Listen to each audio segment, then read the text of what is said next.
we bari munonga umuntu ari munareba Tayari West kandi hamu makuru gito agirizoba tuineho ASP Muyango Kambanda ntwenda tushobora ogunakora nkewe by'amateka habwa police umucanga icyaje Rwenzori West ntwenda tuganireho afande anshonga ya mob justice aha abantu bakutwarira amateka umungaro banzo ushobora umuntu wari munakureba Tayari West ayitegereze ikintu cyo kutwarira amateka umungaro ihina example zirimo abantu bacetegereze ki ekikorwa icyo kutwara amateka mu ngaro narishi mob justice ntubasa kukidefininga nka punishment nari ekifubiro eky'abantu aba community ekibakukozesa kufubira omuntu oba kuteekateeka kuba yakora nk'omushango nari kuteekateeka kuba yahenda amateka konka omu mateeka gaita ga Uganda ekyo kikorwa kigwire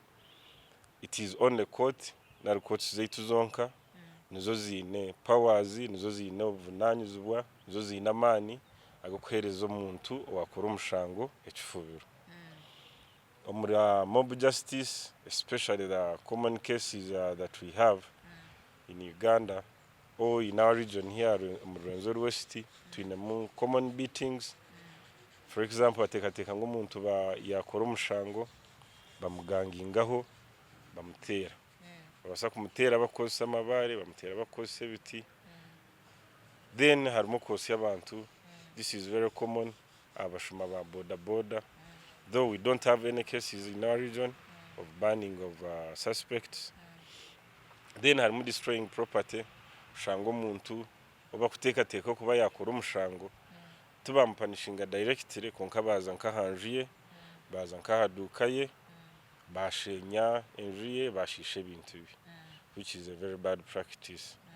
Then harimo humiliation for example for example batekateka ngo omuntu yakora nk'omushango maybe ari nk'omukatare niza kuhereza example for example nkoyo mukazi bagira ngo mukazi yiba nk'akasati bamujura nk'emyenda nari bamutera bamukora kubi.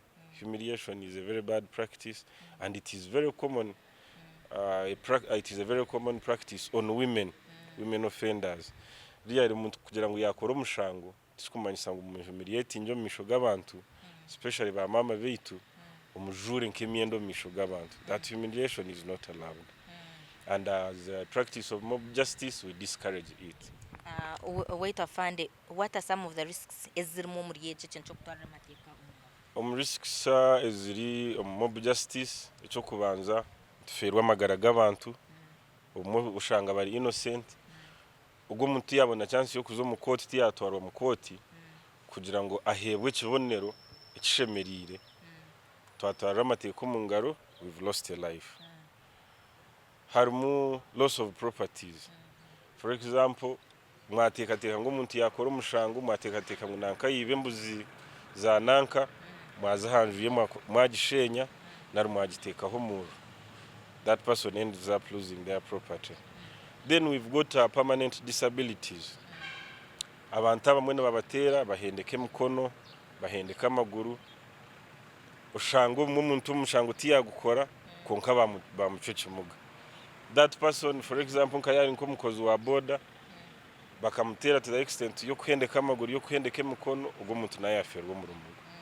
So cyo nekikorwa kibi munonga nacyo tukucencourage afande nkukuri yowe by'amateka abwe byo kwirinda bya Rwenzori West iwe nkiwe n'ibintu cyo kugera oti legally ekintu ni ibintu cyo biri yo mu by'amateka amushango gwa mob justice. Icyo kubanza constitution yetu niyo kutuhereza obugabe bwitu human rights. They are clearly stipulated in chapter 4. Chapter 4 ya constitution is capturing a zone. Then no muriyezo rights says twine harimo the right to life. And it is clearly stated that no person has the powers of taking away someone's life. It is only when we follow the procedures, when we follow court. It is only court niyo kwasa kuhereza ekifubiro ekyo kwihamagara g'omuntu. Beititu nk'abantu twine ejo capacity twine agamani akugira ngo umuntu yakora omushango tukozese amana gitu tumuhereze ekifubiro ekyo kumwita na ekyo kumutera na no kutera konka just mere beating. No one has that those powers zo kugira ngo nankayiba akasumu tumutecha hansi tumutere kiboko kikuru. It is not allowed. Afande turi kwendera ubwendeba nozo meeting ntwenda tugambe hariho abantu ejemishango ko kuba nebaho ureba ngo hariho umuntu arimo na recording video ori yayemerire maybe tiyazi gutayibare chonka yemerire chikoro kiri mu kigendo mijo imwe nkaba ebyamateka icyo kintu nkigamba buki ekikorwa cya mob justice nekikorwa obumwe kitwarira abantu omubutamanya omuntu takumanya ngo okuteka yena n'ikigambo bakutera omuntu naho nanashana na nuriyo natera iyo hari yacuguzi bariyo batera umushoma wa piki noteka ibigambo kikube ku mutwe kikube jinja. Those words are motivating the people who are doing something bad. So iyo riyo nohereza moraro muri bariyo batera okwasire kamera yawe riyo no recording no encouraging abantu instead of giving a helping hand. We shall take you as a person who also participated in the same. So ahora arebe mob justice wari umuntu wari no bamutera really you inform police, you can call police or you report to the nearby police station. The good thing that the sub-county model policing is coming, and at least we have police station in every sub-county now. So meaning that where to report, we have very many places where we can report now. Afande ndukwendera niwe ni cases ki ezikurugirira hari ezobyaba amateka muri kuteka umuntu ayatwarira amateka mu ngaro. Abinji ba offenders ba all the participants abakutwarwa participating in mob justice omuntu omwatera the victim kare yaf and we prove that he participated in the killing or in the mob justice that resulted into a death, then we shall take you on murder.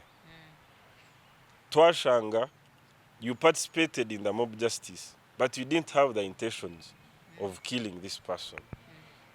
For example, iwe wanuraba ha mahanda washanga bakutera umushuma w'embuzi maybe ni wa hinecho wanagaye konko omukunagaye kwa in investigations to proving ngo ko tine intentions zo kora cyo kwitogomo still you're going for manslaughter. Then if you cause bodily harm to someone nawe still noza ku answeringa damage you are causing ari yogomuntu. So we may find mob justice half umuntu omwe nari mwatera umuntu omwe, but it is taking the whole village. So every person that participates in mob justice is equally liable to the person that fully participated. So kugira ngo nyowe na yemera chuguzi tanateka yibare tanatera slap konka na encouraging abantu. It is also bad. Kare mwamwe hurikiriza kandi ubwo ni ASP Kambada ubwo arikwebembera ebyamateka habwa Rwenzori West habwa polisi nagambera ikikorwa echa abantu kutwarira amateka mu ngaro okutahikire kandi bonkabe byo kwerinda nibacujumira yakushobora amshango eyo kubasa kuzaho baba kwasiri ubwe orikwetaba umushango ubwo kutwarira amateka mu ngaro zawe habwa Tayari West ninyowe Justin Nyakaisiki mu rubuga urwa Footpoto.